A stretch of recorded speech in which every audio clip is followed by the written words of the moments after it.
ಒಂದು ದೇಶವನ್ನು ಹಾಳುಗೆಡವಲು ಅಥವಾ ದೇಶವನ್ನು ನಾಶ ಮಾಡಲು ಅದರ ಮೇಲೆ ಬಾಂಬ್, ಕ್ಷಿಪಣಿ ಅಂಥದ್ದೆಲ್ಲ ಮಾಡುವ ಅವಶ್ಯಕತೆ ಇಲ್ಲ.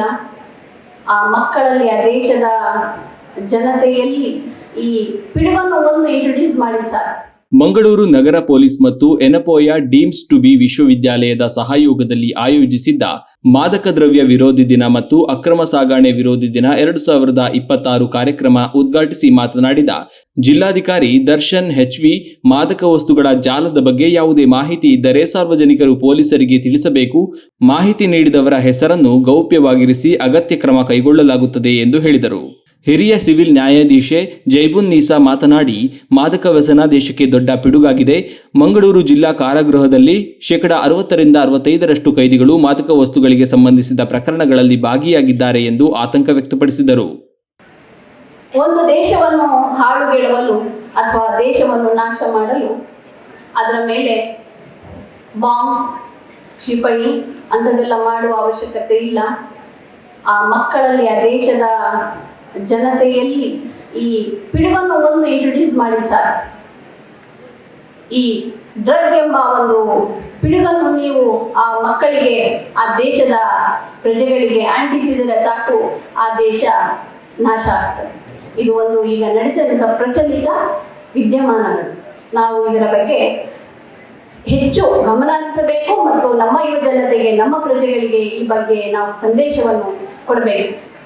ನಾನು ನಮ್ಮ ಈ ಸೆರೆಮನೆಗೆ, ಜಿಲ್ಲಾ ಕಾರಾಗೃಹಕ್ಕೆ ಆಗಾಗ ಭೇಟಿ ನೀಡ್ತಾ ಇರ್ತೇನೆ. ಅಲ್ಲಿ ಆಲ್ಮೋಸ್ಟ್ 60-65% ಯಾರಿದ್ದಾರೆ ಅಂತಂದರೆ ಡ್ರಗ್ ಪೆಡ್ಲರ್ಸ್ ಮತ್ತು ಆ ನಶೆಯಲ್ಲಿ ಒಳಗೊಂಡಿರುವಂತಹ ಜನ, ಆ ಮಾರಾಟ ಮಾಡುವಂತಹ ಜನ. ಅಲ್ಲಿ ಸಣ್ಣ ಕ್ವಾಂಟಿಟಿ ಅಥವಾ ದೊಡ್ಡ ಕ್ವಾಂಟಿಟಿ ಅಂತ ಹೇಳ್ತೀವಿ, ಕಮರ್ಷಿಯಲ್ ಕ್ವಾಂಟಿಟಿಯಲ್ಲಿ ಮಾರಾಟ ಮಾಡುವಂಥವ್ರು ಬಹಳ ಜನ ಇದ್ದಾರೆ.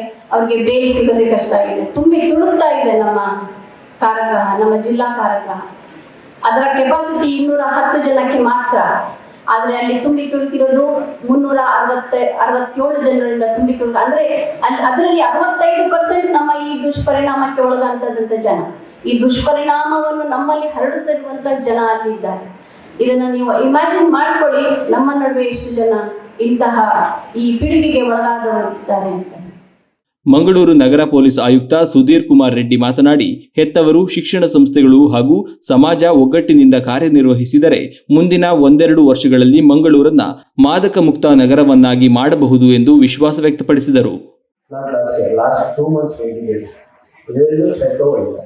To bring all the people who have tested positive last year or who were arrested for pending last year, and all of them were brought and tested.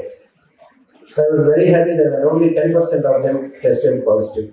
Out of the 100 people who were tested positive earlier, after a time when we tested, 90% of them came negative and only 10% were still there. Then colleges, we can see many of the colleges, most of the colleges have agreed to do blood testing voluntarily. They started testing. Then some of the colleges which we have seen now, who would have recognized them felicitated. It doesn't mean that they are drug-free campuses, but it shows their commitments towards trying to make their campus drug-free, which they are doing consistently. And anything which we do consistently definitely will give results. And I'm very confident these colleges and all other colleges also, if you start doing the same thing and continue the same thing, the next 1 or 2 years, we can definitely say the city and all the educational institutions will be drug-free definitely.